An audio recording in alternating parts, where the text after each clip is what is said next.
Up next on DWAD, The Truth Doctors on Air.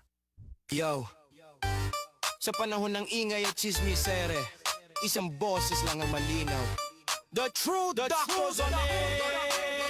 Balita'y sinasala, hindi basta inuulit. Sa dami ng kwento, facts lang ang pinipilit. Mabilis ang headline, pero kami maingad. Bawat detalye sinusuri, nililinaw agad. Hindi hype, hindi fake, walang paandar. Katotohanan ng gamot, diretsong standard. Kung gusto mo ng linaw sa gitna ng gulo, dito ka makinig, kami ang resibo. Oh, the Truth on Air. Balitang totoo, malinaw at fair. Kung we uncover the truth behind the news. Walang bias, walang kulay, facts lang ang rules. Walang palabas, walang kinikilingan. Bukas ang usapan, may paninindigan. Sa isyu mainit, sa balitang bago. Inaalam ang totoo, hindi chismis, hindi haka-haka lang to. Hold the Truth on Air. Balitang totoo, malinaw at fair. Kung we uncover the truth behind the news. Walang bias, walang kulay, facts lang ang rules. Walang palabas, walang kinikilingan. Bubuso na balitang may paninindigan. Makinig, makaalam, maging mulat at matuto on air. We uncover the truth behind the news.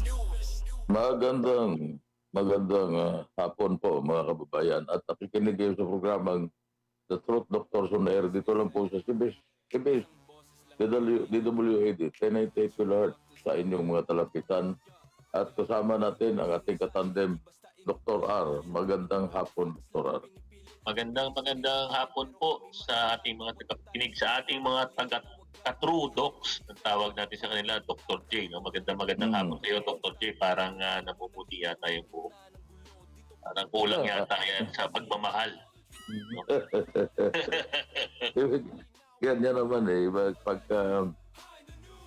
Pagka ikaw ay widower na, wala nang pagmamahal na nagmamahal sa iyo. Parang wala akong nakita, Dr. J. Magandang hapon po. No? Alam niyo naman ho, sa dami ng nararanasan nating krisis dito sa Pilipinas. Minsan ho, talagang kami ho ni Dr. J, minsan meron kami mga joke time. No? Ay katulad na lamang ho kagabi. Pinag-uusapan namin mabuti itong problema natin na krisis natin dahil sa giyera sa Middle East. Yung patuloy na pagbulusok ng presyo ng petrolyo. No, Dr. J, ang alauna ho yata ay si Dr. J masyadong madaldal no? Medyo matagal lang kami sa pagkikwentuhan ho no? Pero sa totoo lang ho, nakakatawa man ho na umabot kami ng madaling araw, hindi ho nakakagulat dahil napakalaki ho ng isyong ito, no? At ito ho ay nakaka-apekto, no? Sa buhay ng bawat Pilipino. Hindi lamang nagmamaneho ng kotse, no? Dr. J. Binabati natin ang ating mga kababayan na nasa transport sector, no? At of course, ang mga commuters natin na apektado nitong sila talaga yung apektado ng malaki sa crisis na nararamdaman ngayon sa sistema ng transportasyon natin sa Pilipinas. Sila kasi yung gumagamit 94% ng mga Pilipino ay gumagamit ng mga pampublikong sasakyan. Hindi naman lahat ay merong kotse o may mga motorsiklo. So 94% of those Filipinos are commuting every day. At sila po ang apektado whether tumaas ang pamasahe o ang isang problemang malaki yung wala masyadong nagbabiyahe dahil sa pagtaas ng presyo ng diesel. Kaya yung mga ibang transport operators medyo ginirahe muna, Dr. R, ang kanilang mga sasakyan. Ayun, yun na nga. Ito pag sa totoo lang. No? Baka kasi akala natin, no? Lalo na yung maraming sa atin na mga commuters. No? Kaya dalawa na kami, Dr. J, kaya isa yung kami dyan. Dahil na rin sa presyo ng gasolina at crudo, ay pinipili na rin namin na tumakay ng pampublikong sasakyan. No? Dr. J, baka kasi nakikita ng mga tao. Akala nila yung EDSA, yung Commonwealth, no? Kaya Marcos Highway, no? baka akala lang po, yan ho ay optics, akala lang natin, isang katutak ho, ang may kotse, no? At gumagamit ng kanilang mga pribadong sasakyan. Pero hindi ho yan totoo. Napakalaki ho ng porsyento, no? Paring na 90% sa buong Pilipinas, Dr. J, no? Ay sumasakay lamang sa publikong sasakyan. Sila yung umaasa lamang dito. No? Kaya napakalaking issue nito sa buhay ng bawat Pilipino, no? Yung mga commuters natin, no? Dr. J, yan ang akala kasi natin, no? Ang laging sorry pero at tingin ko, Dr. J, ang aking opinion dito na asikaso lagi ng gobyerno. Ito lamang mga mga operator at super. Pero I'm sure, siyempre, yung mga operator at super na yan, may mga puso yan, katulad na ng binanggit natin noong nakaraan, Dr. J, no? Yung kapakanan din ng kanilang commuters, dahil yan naman talaga nagbibigay ng pagkain sa hapagkainan nitong mga operators, mga super. So kung maapektuhan din yung mga operators, dahil na nga rin napipilitan sila magbirahe, itong mga operators na to, kung maapektuhan ng mga commuters, wala tong magagawa, talaga ipaparada muna ng mga super at mga operators yung kanilang mga pampublikong sasakyan. Diba? Dahil ang problema ng mga transport operators, hindi lang naman yung pagmahal ng presyo ng crudo o diesel fuel. No? Kasi hindi lang alam ng marami na hindi lang yun ang kanilang ginagastusan, kundi pati ang maintenance. Pag may nasira sa kanilang bus o di kaya sa kanilang jeep, gagastos sila ng malaki. Yung mga katulad ng gulong, hindi naman pwedeng tumakbo yan ng kalbo ang gulong ng mga sasakyan na yan. Delikado. Mahuhuli sila o di kaya magkakaroon ng disgrasya. So yun ang mga hindi nakikita na mga cost ng pag-operate ng isang transport na katulad ng bus o di kaya ng jeep. Ang nakikita lang natin madalas na tumaas ang presyo ng pamasahe, ang commuter medyo pumapalag dahil natural ay kabawasan sa kanilang budget. Pero marami hong nakatagong cost ang mga transport operators at kaya kailangan unawain din naman natin sila dahil kung yan ay masisira ang mga sasakyan nila at hindi nila kaya na ngayon ipa-repair yan dahil sa kakulangan ng kanilang revenue, tayo din ang mga commuters ang mahihirapan, Dr. Aaron. Sa totoo lang, Dr. J, no? I'm sure, no? Pati ang ating mga commuters, no, na meron akong isang isa o dalawang grupo na pinabibilangan, Dr. J, dito sa ating social media, sa ating social media channels. Ito'y nabibilangan rin ng mostly mga commuters, Dr. J. At iba't iba ang kanilang pananaw dito. Pero mas marami, mayorya, Dr. J,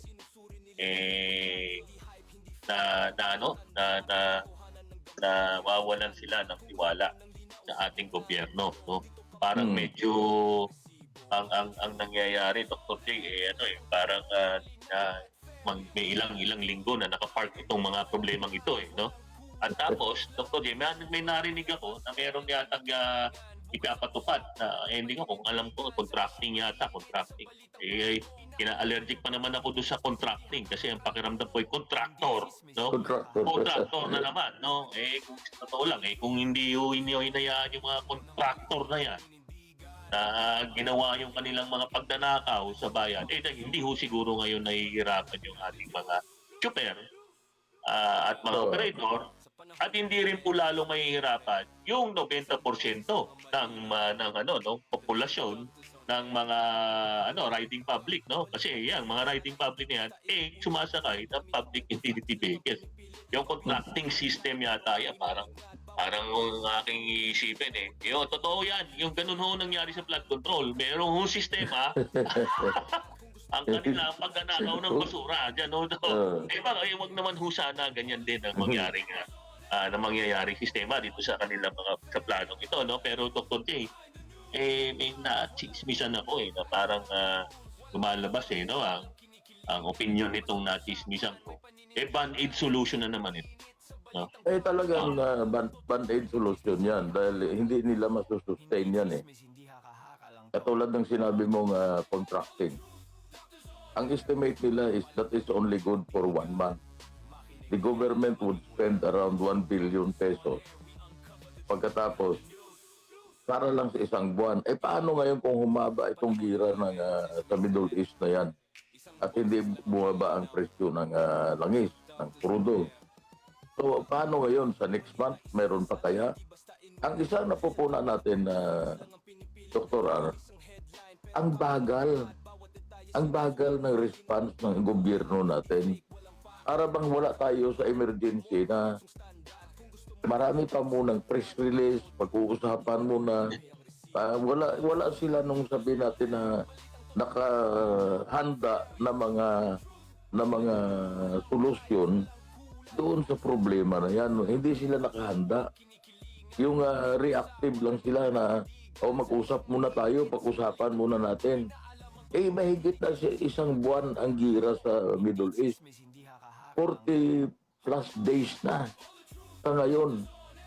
Ang mga operators natin ng mga public transport, natitiyak ko nalulugi yan. Kaya lang, dahil sa kanilang tinatawag dyan, may prangkisa sila, public service, at yung kanila din naman na concern sa mga commuters natin, sa mamamayang Pilipino, na nagkakaroon sila ng alanganin na hindi naman nila pwede itigil ang kanilang operasyon. Pero nakikita natin yan na sila ay nalulugi. At dahil nalulugi sila, darating ang panahon na maaring there is no other recourse dahil kung wala na silang pambili ng fuel, sasabihin nila, ititigil muna ako ng operation ko kaysa maubos yung aking puhunan. Ganun po yan, Dr. R. Yan po yun, Dr. J. Hindi ko alam kung bakit mabagal. Baka nagta-chat GPT pa, Dr. J. Baka nagta-chat GPT pa. Doon nagre-research kung ano ang mga pwedeng solusyon na gawin dito sa patuloy na na crisis nararanasan ng transportation sector, land transportation sector, kasi alam mo, Dr. J, meron nga nagkulong sa akin, napakalawak kasi ng DOTR, Dr. J, hindi lang yan, hindi lang naman land transport yan, merong air transport, may marina, lalo na yung marina, medyo malawak yan, Dr. J, napakarami nating isla sa Pilipinas, so lahat siya minamanage nila. Ako nga po yan, sa totoo lang, kung ako sa mahal na Pangulong Bongbong Marcos, gumawa ng ihiwalay ang land transport na yan. Dahil napakaraming commuters ang apektado dito sa problemang ito. Dapat yata yan, nakahiwalay na, Dr. J. Huwag na nilang yung i-mambo-jumbo dyan sa DOTR. Ihiwalay nyo na po yung land transport sector na yan. Maggawa ka ng bagong departamento na mangangasiwa lamang lahat ng mga issue o mga concerns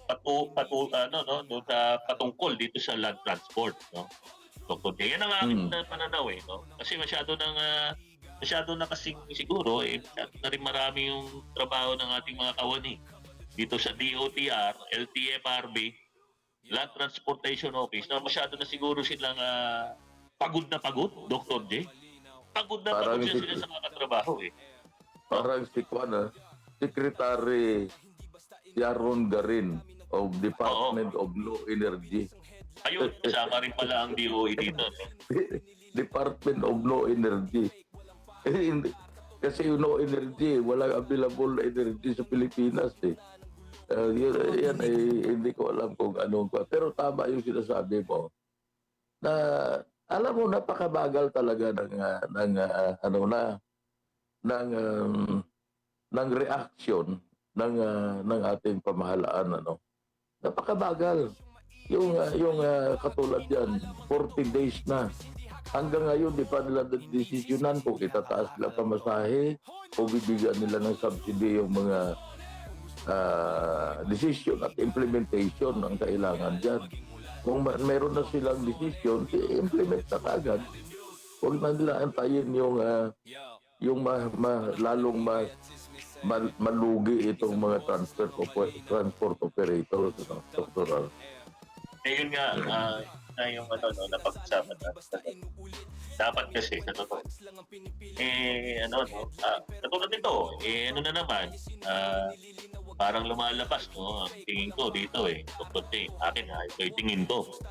No, hindi ko sinasabing, tingin mo din ito, at tingin ng ating mga computers. Pero, marami ang sentimiento nila, band-aid na naman, solusyon ng ating gobyerno dito sa problema ng mga chopper at mga operators. Pero sa totoo lang, ang tanong ng commuter, totoo bang iniisip nyo kami? Kasi sa totoo lang kung band-aid lang ang solusyon, tapos hindi natin nilalanggas. Kaya hindi natin nilalagyan ng antibiotic na para permanente na ito nating masolusyon. Walang mangyayari sa atin, Dr. J. Paulit-ulit lang, cycle lang ito. Cycle. Tama, So, tama po. gagawin nyo lang po, alam mo, Dr. J, ako naisip ko, no? Ang equivalent ng isang band-aid solution ay politika. No? Ang ginagawa yata pag may band-aid solution, hindi ko sinasabing itong band-aid solution ng para sa transportasyon. Pero usually, pag may band-aid solution, para ma-appease mo, no? Yung mga apektado, no? Politika. Sa politika, problema ho natin lahat. So, inaapektuhan ho, mula yung sinasabi nyo, chopper, operator, sabi nila, babayaran daw na magmula 40 hanggang 100 kung 1 kilometro. Mukhang hindi magrarally itong mga hindi nagrarally itong mga chopper at operator. Pero sa totoo lang, ito namang mga to, halos nakatali rin ng kanilang mga kamay. Dahil nasabi mo nga, Doktor, may mga prangkisa ito. No? So, ibig sabihin, medyo almost yung hands nila are tied, no? Pero hindi lamang naman tayo natatapos doon. Siyempre, mga commuters at ikipin na lang natin, Dr. J. Paano rin naman yung ating mga basic commodities na ang nagdadala rin naman yung mga trackers natin, no? Yung mga trackers natin, isang katutak yung trackers dito sa Pilipinas. Sabi ko na nga sa'yo, wala nang gusto magpabiyahe dahil mahal na, siyempre, wala silang magawa, mapapamahal ang kanilang pagsingil dahil naman magkano na ang diesel, nasa 156 na yata. No? Ibang gasoline. So, parang nag-trickle down na hanggang dulo, no? Hanggang pamilya na itong mga computers, apektado na. Kung ikaw kasi ang, kunwari, producer ka ng mga commodities, katulad yan, nagtatanim ka doon sa Northern Luzon. Ang merkado ng mga, for example, yung mga tinatawag nating mga vegetables na sinigang vegetables. Ngayon, ang problema mo, dadalhin mo yan sa merkado, let's say sa Divisoria, o sa Bagsakan, kung saan man yan. Balintawa. Yan. O Balintawa. Tapos ang cost ng transport mo, mas mahal pa kaysa sa doon sa mapagbentahan mo. Paano ngayon na gagawin mo? Dahil kung ikaw farmer naman, maliit lang naman ang kinikita mo dyan. Pagdating mo sa Balintawak, ang babayaran mo doon sa truck, mas mahal pa kaysa doon sa kinita mo . So yan tayo insentibo na ang mga farmers magtatanim. So makikita mo yung epekto ng itong pagtaas ng mga fuel product. Kung wala din ang magiging solusyon dyan, itataas din naman nila ang presyo ngayon ng commodities na yan, yung mga gulay na yan. So sino naman ang maapektuhan yan? Tayo din naman ang mga consumers.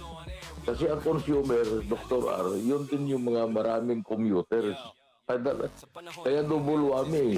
Apektado nila sa pagbili ng pagkain, apektado pa ang kanilang pamasahe, ang kanilang comfort and safety sa pagbiyahe papunta sa kanilang mga trabaho.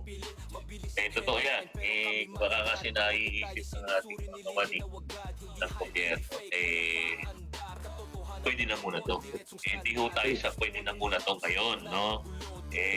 Kailangan namin na pasulido ho na, no, plano. Baka ho pwedeng bawas-bawasan natin yung age dyan, no? Yan sa mga ahensya ng gobyerno. AIDS, Dr. J, no? Palagi na lang sabi, kita nagkaka-AIDS. No? AIDS, no? Ano nga, Dr. J, AIDS? As if doing something. Papakita sa tao na parang may ginagawa sila. Kunwari, nagmi-meeting, nagpupulong, tapos magpe-press release, o ito yung aming mga gagawin. Pero nakanganga yung dapat makatanggap ng kung ano man yung gagawin nila. Ang sinasabi ko nga, kahit na yung fuel subsidy na yan, paano nila magagawa yung fuel subsidy? Kanino nila ibibigay? Doon ba sa tuper o sa operator? So marami pa silang dapat gawin na yan ay ang kailangan masigurado na kung ano man yung ibibigay nila na subsidy na yan, mapupunta talaga doon sa dapat na makatanggap yan, Dr. Hindi lamang yan, Dr. J, dapat nga yun. Kaya lang, ito, ito yung aking opinion lamang. Hindi natin sinasabi ito yung opinion ng basta kararami. Kasi kasama yata doon sa contracting system nito. Yung pagbibigay ng diskwento sa pamasahe ng mga commuters, no? Para sabi yata nila, hindi ako nagkakamali, 20%. No, pero alam mo, may mga, ako rin naman namamasahe. Ako yung namamasahe. No? Okay. Sumasakay din ako ng bus. Jeep. May mga nakakakwentuhan din ako mga pasahero, lalo na sa bus. Dr. J, hindi naman daw nila kailangan ng diskwento. No?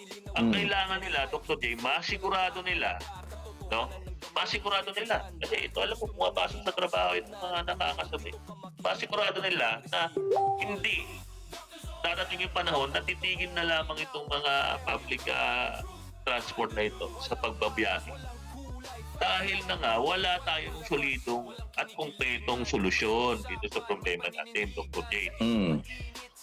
Ano lang, Dr. J, no? Maakin lang mapitik itong nabasa ko. Hindi ko alam kung ito yung buong konteksto. Pero I'm sure nabasa ko na rin ito, Dr. J.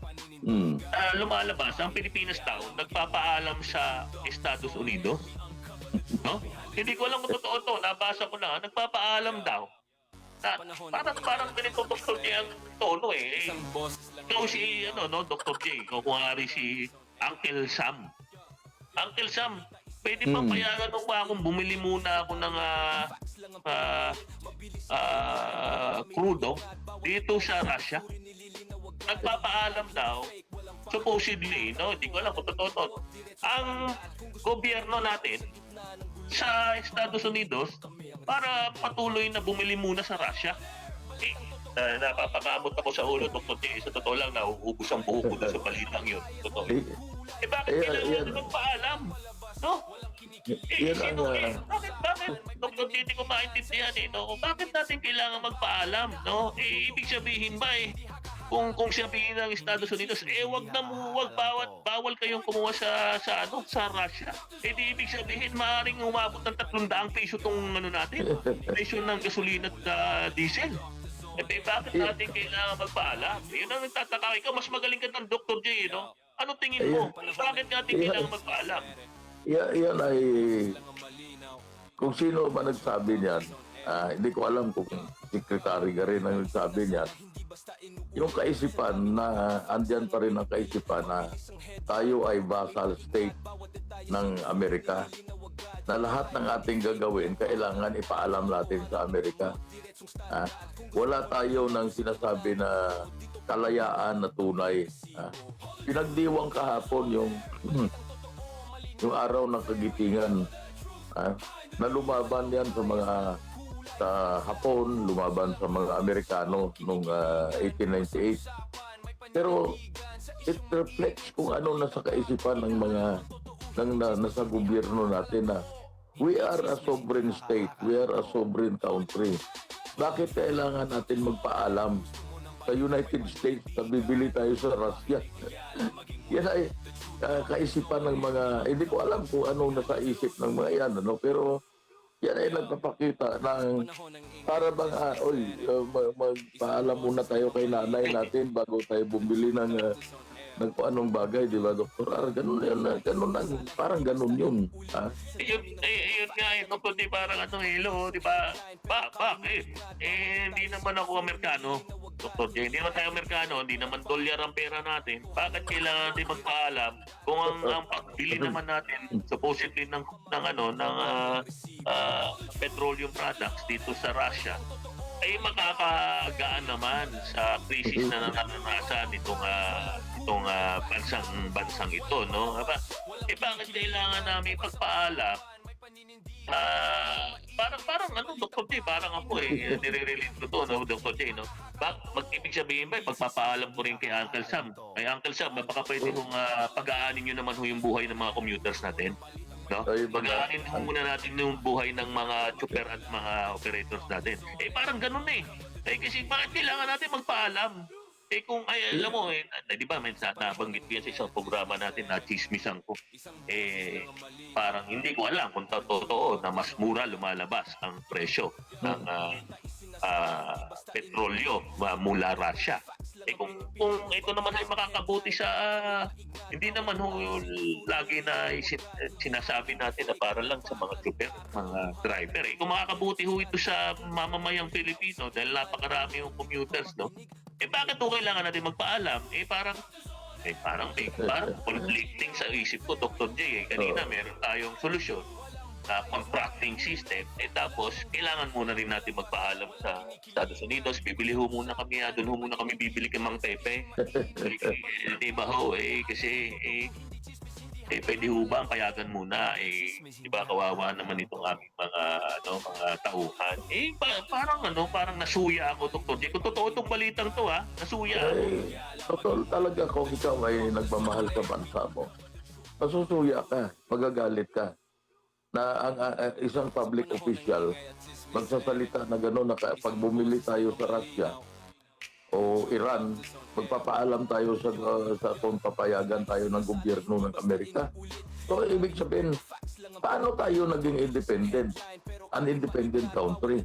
Kasi ang independent country na sinasabi, yan ay, kung may gagawin ka, hindi ka mo nagpapaalam sa ibang bansa. O bibili ako ng langis sa Russia, ba't kailangan na magpaalam sa United States of America? Bakit kailangan mo magpaalam kay Trump? So, ibig sabihin tayo ay sakop ng Amerika o wala yung ginawa noong 1946 na binigay na kalayaan sa atin na independence, yan ay siyam o walang katuturan o walang epekto na tayo ay hanggang ngayon ay susunod-sunuran sa kagustuhan ng Amerika. Ay ba, tayong mga nagmamahal sa bansa natin, huwag tayo pumayag na ganyan po. At kung sino man yung hindi ko masatawag na ubog yung magsalita na ganyan, pero para siyang ubog, no? Ganyan lang po yan, Dr. R. Ay nako, baka akala ni dating attorney pala, no? Dating disbarred na pala, no? Akala ni Larry Gadon, siya ang ating pinatatamaan. Hindi po. Sabi nga lang ni Dr. J, para nga daw ng obob, hindi nag-iisip. Ganyan ho ba ang pagpapakita na ang ating bansa ay wala po dapat na, alam mo yun, walang impluensya galing sa labas, no, Dr. J, no? Nakakalungkot, no? Natasa ko to. Sana hindi to totoo, no? Pero may mga nabanggit na pangalan hanggang sa meron pa daw nakikipag-coordinate sa US, no? Hindi ko alam kung sa embahada yata natin sa US. Pero bago tayo magpatuloy, Dr. J, mag-station break muna tayo. Okay. Broadcasting from Mega Manila and streaming on the World Wide Web. We are Crusaders Broadcasting System, DWAD. 1098 AM. Now radio. Yo. Sa panahon ng ingay at chismis, Kayo po yung nakikinig sa programa ng The Truth Doctor on Air. Dito lang po sa CBS DWAD. 1098 kilohertz yung mga kalapitan ng oras po ay alas 2:31 ng hapon ng Biyernes. Dr. R. Dr. J, mabalik ako doon sa dun sa sinasabi nilang contracting system. Alam mo, sa totoo lang, yung pag-uusap na natin kahapon, marami namang solusyon na pwedeng gawin na medyo mas, at least mas mahaba. Mas mahaba ito. Kasi ang isa pa nga, Dr. J, wag na ho siguro tayong research ng research at gaya ng gaya sa sa mga programa at solusyon na ginagawa naman din ng mga ibang bansa, lalo na yung mga kapitbahay natin. Nabanggit mo nung huli, yung Hong Kong, Singapore, napakaganda ng transportation system niyan. Kaya lang, Transport system. kasi ang tingin ko lamang po, hindi ko sinasabing totoo, tingin ko, itong mga kawani ng gobyerno natin, sa sobrang mga talino, tingin nila, gagana yung mga programa at sistema ng transportasyon ng ibang bansa dito sa atin. Sabay, Dr. J, Pilipino ho ito, Pilipinas. Iba ho ang kultura dito, no? Iba ho ang kultura dito. Iba naman din ho ang kultura sa ibang bansa. Sila ho kasi, naisip ko tuloy yung 1946, no? Ilang beses mo sa akin binabanggit yung 1946 kagabi, no? Tayo ho kasi, sila ho kasi, bago pa man ho nila nilagay at pinagana yung mga transport system nila, pinlano na ho nila yan dati pa, no? Ang problema sa atin, tayo Band-Aid ho tayo, si Band-Aid, no? Gagawin ho natin, hindi naman natin plano, ilalagak natin yung sistema ng transportasyon. Tapos pag nagpo-problema, ginagawa natin, binaband-aid lang natin ng binaband-aid. Hindi ho tatama yan, hindi ho yan tutugma, no? Iba ho ang ugali ng mga commuters dito sa Pilipinas kaysa ho sa commuters sa ibang bansa. Kaya ho dapat, tingin ko, Dr. J, ang kanilang mga solusyon ay tailor-fit. No, tailor-fit. Sinasabi na nga natin, ba't hindi nyo kasi, no? Ang hirap sa inyo, no? Tingin ko, hindi nyo talaga, patawag nyo lahat yan. No? Pati ang mga representante ng mga commuters, no? Pero maaaring may mga congressman diyan, mga katulad niyan yung si Congressman Eli Fernando. Ayan ay para yun sa mga ang kanya yatang party list ay para sa mga manggagawa. Ba't hindi niyo ho yan konsultahin? Siyempre, napakalaki yung porsyento ng mga manggagawa natin, commuters din, no? Tama. Para ho manggaling, yung datos nyo galing sa ground. Yun lamang pong sinasabi namin. Huwag ho itong manggaling doon sa maaaring mga case studies sa abroad. Hindi na ho natin yan pwede dito mailagak dahil iba ho ang kultura ng Pilipino, no? Relatibo dito sa transportation. Ang katulad ng Singapore, yung Singapore, relatively bagong bansa yan. Naitatag yan noong 1950s. Pero ang kagalingan nila, na plano nila yung urban development. Samantala sa Pilipinas, wala akong urban development, lalong-lalo na dyan sa Old City of Manila, kahit sa Quezon City. Ang mayroon lang na makikita mo na urban development na ginawa talaga na masusing pag-aaral, yung Makati Business District at saka itong BGC dito sa Taguig. So, ibig sabihin, yung transport system, may pinag-aralan na yan nung panahon ni Pangulong Marcos. Kaya lang hindi naman si Ferdinand Senior Marcos. Okay. Senior Marcos, okay? Pero hindi lang na-implement yung mass transport system na napag-aralan na panahon pa nung 1970s pa yan. Yung katulad ng mga train system, no, katulad ng MRT, LRT, marami sana yan. Kaya lang ang implementation, yung mga sumunod na mga administrasyon, hindi nila masyadong binigyan ng pansin yung development ng ating mass transport system sa Pilipinas. At ang sumunod lang na ginawa noong 1984 kasi yung LRT. Ang MRT naman, panahon ni Ramos yan noong 1992 na nagsimula yan. So, At hindi na nasundan.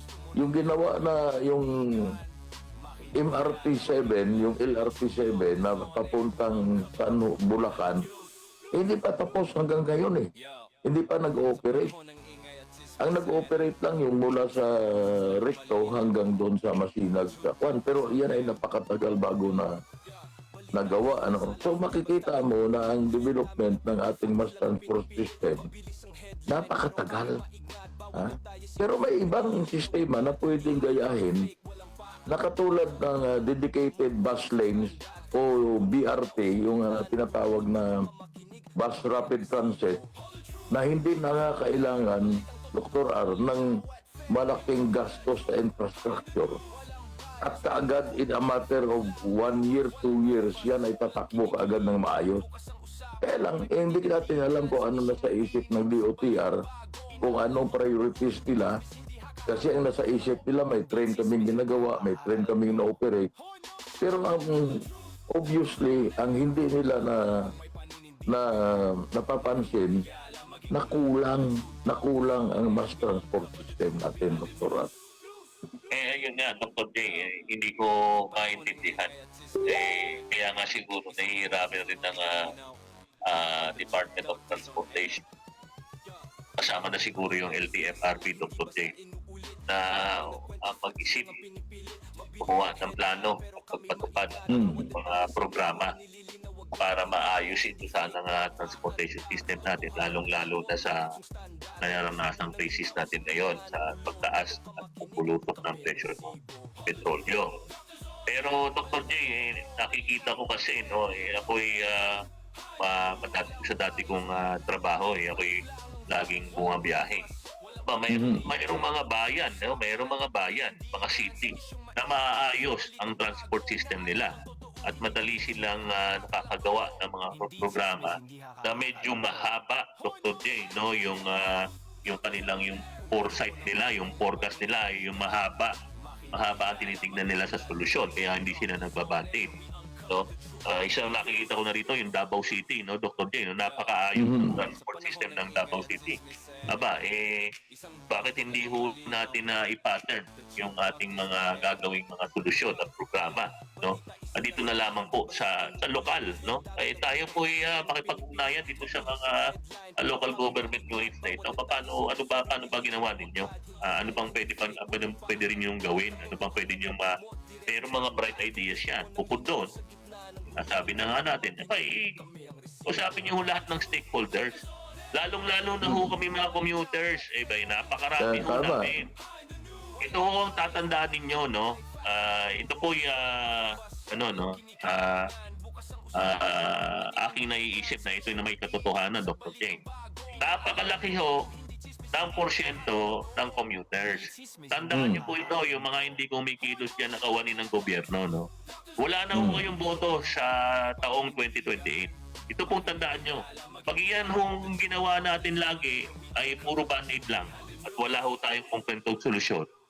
Kasama ho ng mga commuters itong mga Truckers Association, Buses Association, Jeepney Drivers Association, hanggang sa mga tricycle. Naku, wala na ho kayong boto, mga sir, mga map. Sige, sigurado ko ho sa inyo. Wala na hong boboto sa inyo. Nababasa ko nga ho dun sa mga komento dun sa mga transportation, mga groups na ito, Dr. J, Yung isa, meron parang 200,000 members, yan, nababanggit na nila. Huwag nang iboto sa eleksyon yung mga yan. Wala lahat ng mga kasama niya, huwag na iboboto. Yun ang nangyayari, Dr. J, Ako, tama yung sinasabi mo at ako'y concerned din na pag hindi nabigyan ng solusyon itong kalagayan ng mga transport operator, hindi sa kinakampihan natin sila na gusto natin na bigyan sila ng mas mataas na pasahe. Pero kung titingnan natin sa critical thinking, pagka hindi na sila kumikita, itong mga transport operators, yung bus companies na yan, yung mga cooperative, transport cooperative, kahit na yung mga ordinaryo natin, mga super at jeepney operator, mapipilitan sila tumigil ng operation. At ngayon, pag tumigil na yan, pag tumigil sa kanilang pamamasada, ang problema dyan, apektado din ang commuter. Apektado tayo lahat eh. Paano ngayon pupunta sa kanilang trabaho yung mga commuters kung halat, wala masyadong nagbabiyahe na mga bus, wala masyadong nagbabiyahe na mga jeepney. O kahit na tricycle. Dahil ang tricycle naman, pwedeng maningil ng sobrang taas yan. Dahil wala akong nakikita na yan ay regulated. Contracting yan ang sinasabi mo nga kanina. Pero yung problema na umabot sa punto na walang magbabiyahe dahil hindi nila kakayanin yung gastos at walang maiuwi ang mga driver, walang maiuwi yung walang kikitain ang mga operators. So anong gagawin mo ngayon kung ikaw operator?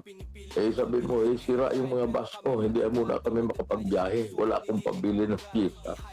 Ay, huwag naman sana dumating sa ganong kalagayan, Dr. Ar. Alam mo, Dr. J, ang punot-dulo nitong lahat ng ito, yung presyo ng petrolyo. So, parang sa aking pagbabasa sa ilang mga artikulo, no? Parang 94% parang tayo. Diba? 94% ang supposedly average na ginaas ng presyo ng ating petrolyo. Maaaring hindi lang. No? Doon lahat ng gagaling ito, Dr. J. No? Kasi siyempre, deregulated ito eh. No? Walang magawa ang gobyerno. Kung gustong itaas ng ating mga players nag-distribute ng produktong petrolyo, wala namang magagawa ang gobyerno, no? Wala. Tungkol dito. Pero Dr. J, mabalikan ko lang, no? Sabi mo 15 days, hindi ko alam kung nakalagpas na ng 15 days. So ano na ang nangyari doon sa mabilis na yung parang in-expedite nga ito eh, ini-rush talaga eh. Parang special power yata ito. Hindi ko alam kung anong tawag dito. Yung special power na mag-reduce ng excise tax. Or suspend muna, Dr. J, no? Kasi kung nga rin ba, Dr. J, sa 100 pisong gasolina, magkano kaya ang excise tax dito at VAT, no? Hindi kaya malaking bagay na isuspende muna ito, no? Para naman alam mo, di ba? Hindi naman ng pangmatagalan yung isususpende. Kung hindi nyo isususpende, bawasan nyo muna, no? Dahil napakalaki talagang bagay ng presyo ng petrolyo, yun talaga nakaka-apekto sa ating lahat. Abay, huwag niyong sabihin na driver at super lang ang apektado o operator. Kami rin nung nandito sa mga bahay namin, tandaan niyo ho, kami ho'y mga manggagawa din. Kami ho'y may mga pinupuntahan din. Isipin mo naman ang hirap na ngayon dahil nabawasan ang mga bumabiyahe. Totoo yan, huwag niyo hong itago sa mga mamamayan. Marami yung walang nabawasan ng mga bumabiyahe. Abay, isang katuta ko ang litrato na lumalabas din sa social media, yung mga hirap na hirap sumakaya. Diba? Diba kahapon? Oo. Kahapon, yung may nakita ako sa post sa Facebook ba yun o basta sa social media. Yung mga taong nag-aantay ata doon sa Aurora Boulevard ba yun o sa Cubao na yung nag-aabang sila ng masasakyan nila pauwi. At napakarami ng tao. That is a common occurrence na ngayon na nangyayari yan na ang haba ng pila ng nag-aantay ng public transport at kakaunti yung dumadaan ng mga pumapasada ng mga jeep. So yan ay nagbabadya ng mas malalim na crisis pagka yan ay hindi nabigyan solusyon ng ating pamahalaan. Now, alam mo, Dr. R, tayo ay may tinitingnan din natin on the other side, ano? Kasi ang ating sinusulong yung kapakanan ng ating mga computers. Pero on the other hand, meron kaya na survey na papayag ang mga computers kung sakasakali na itaas ng bahagya ang pamasahe para naman na mag-incentivize na bumiyahe itong ating mga tuper at ang mga bus companies na magpatuloy ng kanilang pamamasada, doktora. Alam mo, sa totoo lang, Dr. J, medyo hati ang aking pananaw dyan, no? Ako tingin ko, okay naman siguro, no, kung itataas ng bahagya, no? Pero sa totoo lang, Dr. J, parang ang nangyayari kasi, pasa-pasa na lang yung burden, eh. Sa totoo lang, Nagtuturuan. sa totoo lang, yan ang natin, yan ang habit ng hindi ko alam, no, kung itong gobyernong to, ganon si turo-turo, no? Turo-turo. Hindi ko nga maintindihan. Baka naman po alam ko, may Dr. J, maraming katulad niyan, no? Libreng sakay. Si libreng sakay. Mahilig po tayo sa libreng sakay. Itong gobyernong to, napakahilig po sa libreng sakay. Hindi ko alam kung nabayaran yun na yung mga libreng sakay nung pang-pandemic. Kasi maraming libreng sakay, Dr. J, nung pandemic. Hindi ko alam kung nabayaran na nila yan. No? Pero sa totoo lang po, maaari nga, no, na pwedeng iangat na bahagya yon, no, para lang masigurado na hindi titigil ang pasada. Kaya lang, unfortunately, Dr. J, tingin ko, hindi rin naman ito maiangat ng sobra dahil papalag rin naman ng karaniwang manggagawa, no? Tama. Tapos, ang sakripisyo din, so, manggagawin ng Dr. J, no, ito, no, 2 linggo, 1 buwan, itataas natin ng bahagya ang presyo ng pamasahe. Tapos bibigyan ng contracting system ng gobyerno yung mga tsuper. Ano ang napala natin? Pang 1 buwan lang, no? Ano ang gagawin natin sa susunod, no? Pagkatapos nun. Saka Dr. J, ang pagkakaintindi ko, yung contracting system na yan, ito ho'y aking opinion. Ay nako-concentrate yan sa EDSA. No? Kasi sinasabi yan ng Inturoper. Hindi lang eh. Tapos na parang narinig ko mag-extend sa Commonwealth o Marcos Highway. Kailan ho? Hindi lang ho yan ang mga tinatawag Dr. J na parang octopus yan eh, no? Maraming galaman yan. So parang papunta yan lahat sa gitna. Ano ang mangyayari doon sa mga feeder nyo? Yung mga nag-feed ng pasahero, papunta ng EDSA. Anong gagawin nyo dyan? Diba? Anong gagawin nyo dyan? Diba? Dr. J? Tapos hindi ko maintindihan. Jeepney na yung mga feeder roads yan ang nag-serve dyan.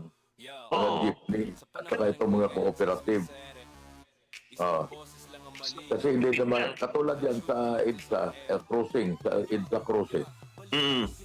Kung nakatira ka sa tabi na natin sa Pasig o di kaya sa Kaita, kung papasok ka papuntang Quezon City o di kaya Makati, ang madalas na destinasyon mo mula sa Pasig, punta ka ng cruising. Pagdating mo sa cruising, it's either you take the bus or you take the LRT, MRT, yung MRT. Ngayon, anong sinakyan mo mula Pasig? Di ba mga jeepney? So kung ang bibigyan mo ng subsidy, yung dyan lang sa EDSA, paano naman ang mga driver ngayon, mga tuper ng mga jeepney na yan? Pero nabigyan mo rin ng 5,000 yan nung nakaraan, di ba? Yung 5,000. Pero ubos na yun wala na yun. So, ano ngayon ang gagawin mo doon sa mga feeder roads? Kasi feeder roads yung tawag dyan. Yun ang nagdadala ng pasahero doon sa crossing. O di kaya doon sa Ortigas, sa kanto ng Ortigas at saka de los Santos Avenue. So, walang makinakabang ang mga jeepney driver na nagdadala ng pasahero doon. Paano ngayon kung tumigil sila ng pasada? Maglalakad ang commuter ng 5 kilometro papunta cruising. Pero kasi katulad niyan, yung mga tao na galing ng Greater Metro Manila, katulad ng Alabang, Muntinlupa, puro bus yan papunta ng EDSA. So anong gagawin ninyo? Kasi di ba ang ginawa ninyo, ni-regulate nyo yung biyahe ng mga bus hanggang dyan na lang sa may Ayala, no?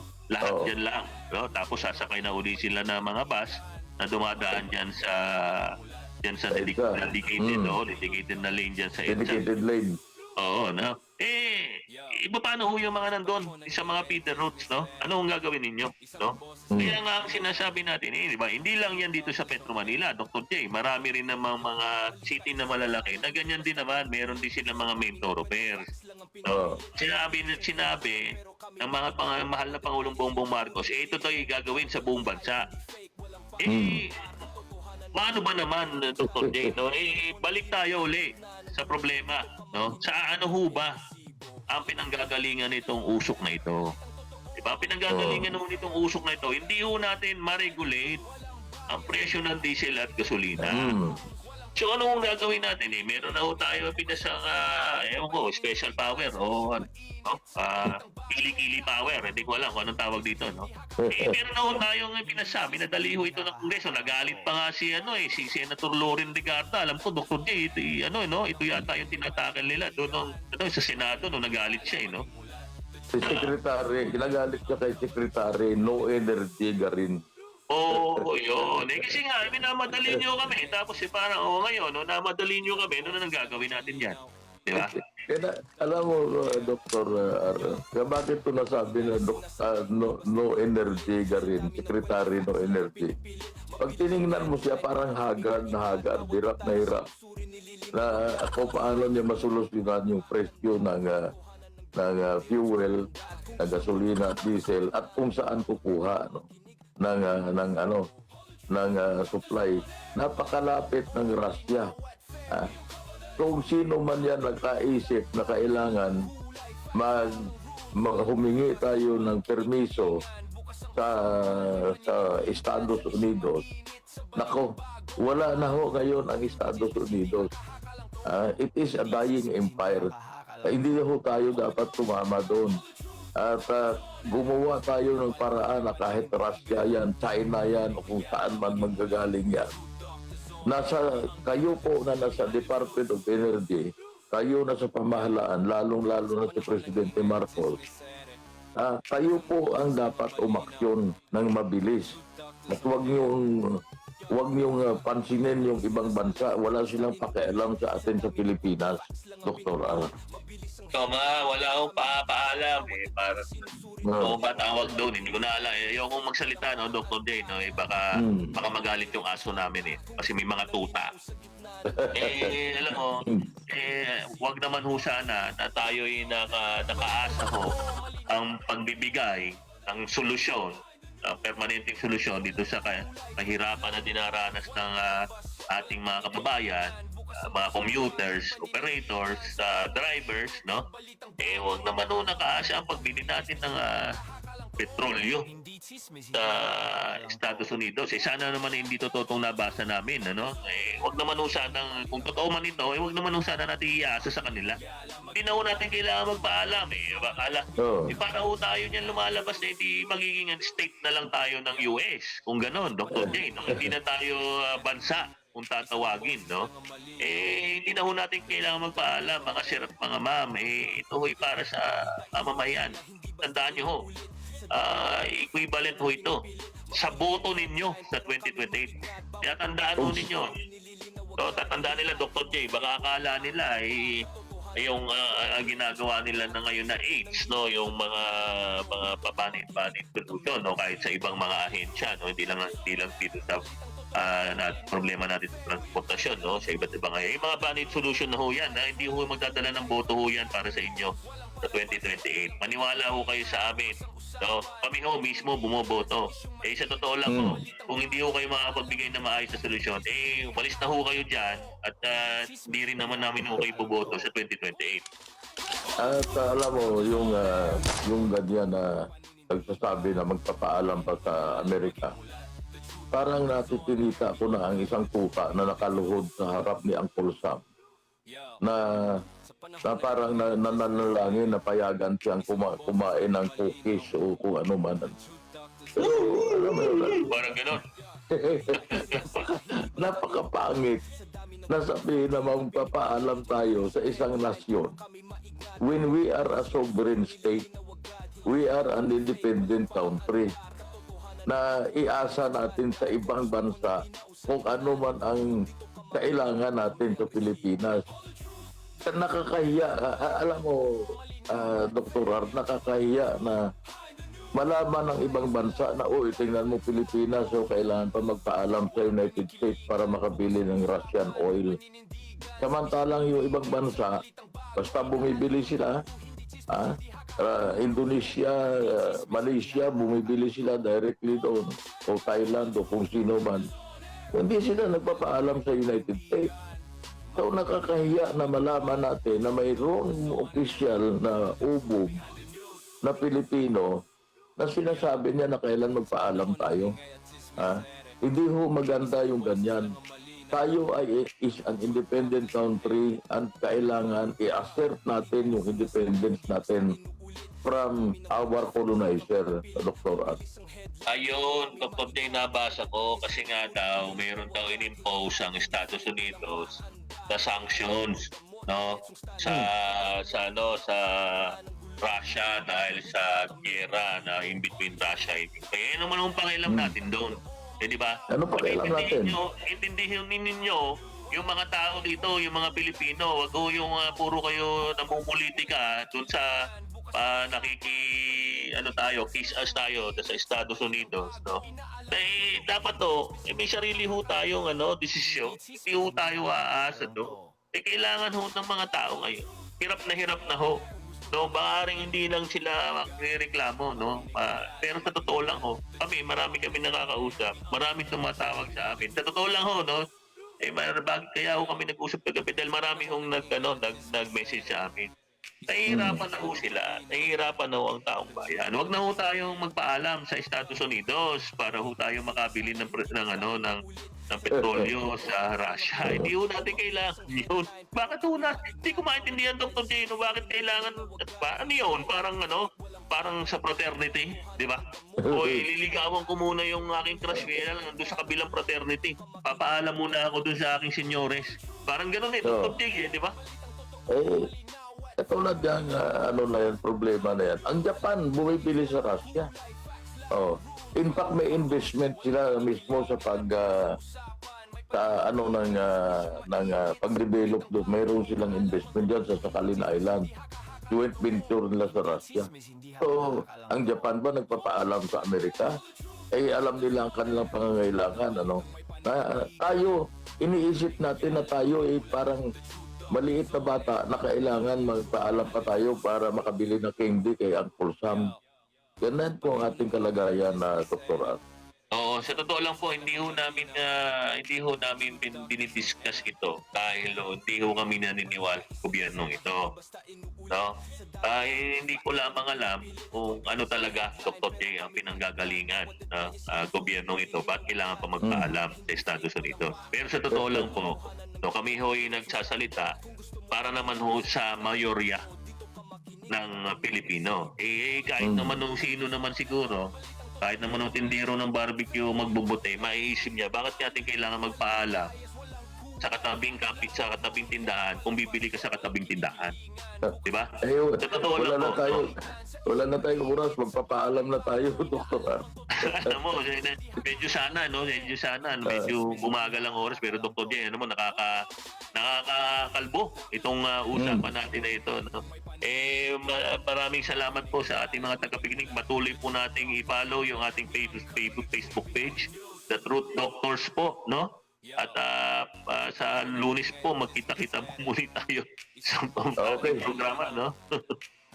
Ako'y magpapaalam na rin itong inyong lingkod, Dr. R. At Dr. J, sa ngalan ng aking partner, Dr. R. Kami po ay nagpapaalam. Maraming salamat po sa inyo lahat. At abangan nyo kami sa Lunes. Bye-bye. Kung gusto mo ng linaw sa gitna ng gulo, dito ka makinig, kami ang resibo. All the truth, doctors on air. Balitang totoo, malinaw.